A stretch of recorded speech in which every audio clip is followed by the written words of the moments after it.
everybody, Dr. Rick Wallace dropping in on you. Excuse the vibration, the shakiness. I'm on the move, and this road isn't the most stable. Hopefully the stabilizer within the device will kind of stabilize it some, and then when I process it, I should be able to stabilize it some more. But I just wanted to talk about something that's popping off right now in the nation's capital in D.C. In case you haven't heard, some extreme right radicals have stormed the nation's Capitol building and actually breached the first floor. And from what I understand, some of them around Senate chambers. They broken glass, they scaled walls, they did all of that. And so people are asking me, what do I think about it? And, people are making assessments, if it had been blacks and all this stuff like this. Here's my real brief assessment of it. I'm going to do a live on it either tonight or in the morning.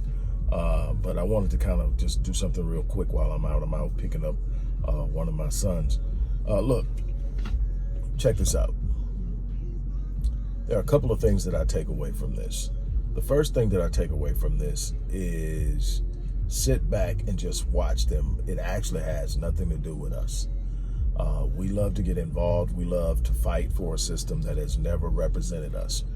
No parts of this system has ever represented us. That's the first thing that we really have to truly come to grips with. We voted for 50 years after the civil rights legislation was passed in the 60s. We voted 50 years. We had an increased voter turnout over the course of that 50 years, every presidential election cycle. Despite that increase in vote and 90% of that increasing vote going to Democrats, we have nothing to show for it. We have, under both administrations, Democrat and Republican, suffered. We have gained no ground. We have seen no progression. We have seen the wealth gap widen. So the first thing that blacks need to understand is this isn't our fight. That's people fight. That's some extreme radicals on the right side realizing that the system doesn't represent them either, that they can't have it their way. They are under an illusion as well. This has always been elitism being protected by racism. And what they're finding out is that if they aren't elite, the representation that they thought they have, they don't have.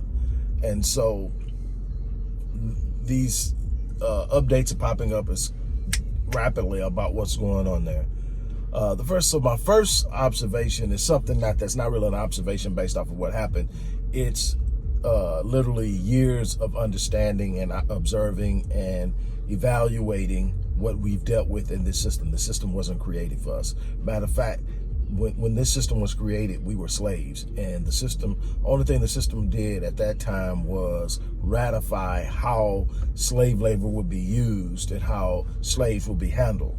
We have never truly ever had a situation where the balances were put in and the checks were put in and everything was put into place for the system to work for us, because the system is about wealth. The system is about power. And if you don't understand that, you're always thinking it's about morality, that it's about ethics, that it's about doing the right thing. It's never been about that. It has always been about maintaining power. One of the reasons that the United States is a universal enemy and hated universally is because they don't act on the premise of morality or ethics. They operate from a position of creating conflict where it is necessary to maintain power, to create instability in regions that promote or sustain or facilitate its power. It's always engaged in doing things about power. It has never been about morality. A country that's about morality doesn't have 246 years of chattel slavery, doesn't have 76 years of Jim Crow segregation, doesn't have 50 years of redlining, doesn't have a total of 100 years of serial forced displacement. It doesn't have convict lease and mass incarceration. That's just the things that it's done to black people. We don't take morality and overlay it over a nation that decided to put smallpox in blankets. We don't take an overlay of morality and put it over a situation in a nation that decided for 40 years to not treat black men who had syphilis long after a simple and very accessible cure was present. More concerned about tracking the pathology of the disease, where men lost their minds, where men went blind, where men infected other people. We don't place overlays of morality. So this has never been about morality. It's always been about power. And if you don't possess power, it was never about you. And so that's the first thing about this, is that this system isn't about us. So we need to sit back and just watch what happens. Another thing is, when you are complaining about oppression and you see a system that is directly responsible for that oppression, and you start to see the system crumble, you start to see the cracks and the crevices start to creep in, and you see it, you don't fight to bring it back to normal. We have been so conditioned of what normal is, even though normal has never served us well, that we are wishing for normal to come back, but then we go right back to the same thing. In order for us to ever see power, the current power structure has to crumble. So when there's infighting and a potential of implosion within it, you don't sit up and, yes, it's going to be different. Yes, there's probably going to be some years of discomfort. That's a part of revolution. That's a part of evolution. We shouldn't be concerned about power. We should be concerned about progress. We should be concerned about power. And that's that. Finally, just on a superficial level, I would love to see us be able to aim our anger in the way that those people who stormed that Capitol did. That's not the first time they've done that. It seems that when a white mainstreamer, especially white radicals, but even left wingers, Antifa, right wingers, when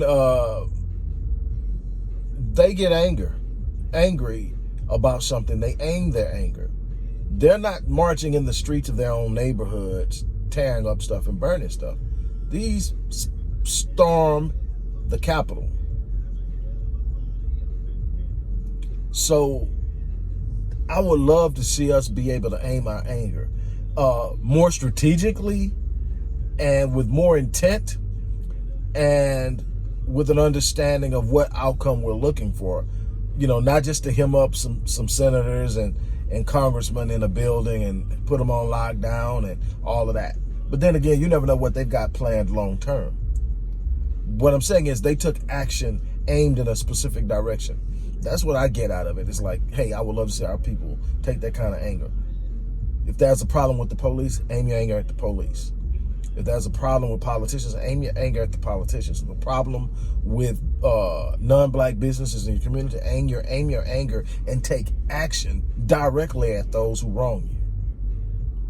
That's my takeaway from it. Like I said, I'm going to do a more in-depth analysis of it on a live stream either later this evening or first thing in the morning. So look for that. Again, I'm about to get off here because I don't want my son to bust up in here and get in the mix, but that's what I have for you right now. And so stay tuned, because no telling what's going to pop off long term. But last I heard, they were pumping tear gas in there that wasn't doing anything, so they called in the National Guard. My interest is in what's the secondary response of the right wing is going to be. Okay, if the National Guard goes in and pulls them out, will the militias start to come to the forefront? My thing is, to black people, this is not your fight. Stand down. Let them do what they're going to do to one another, and then we need to determine where we're going to decide to move in and what we need to do for us, specifically, period. On that note, I'm out here.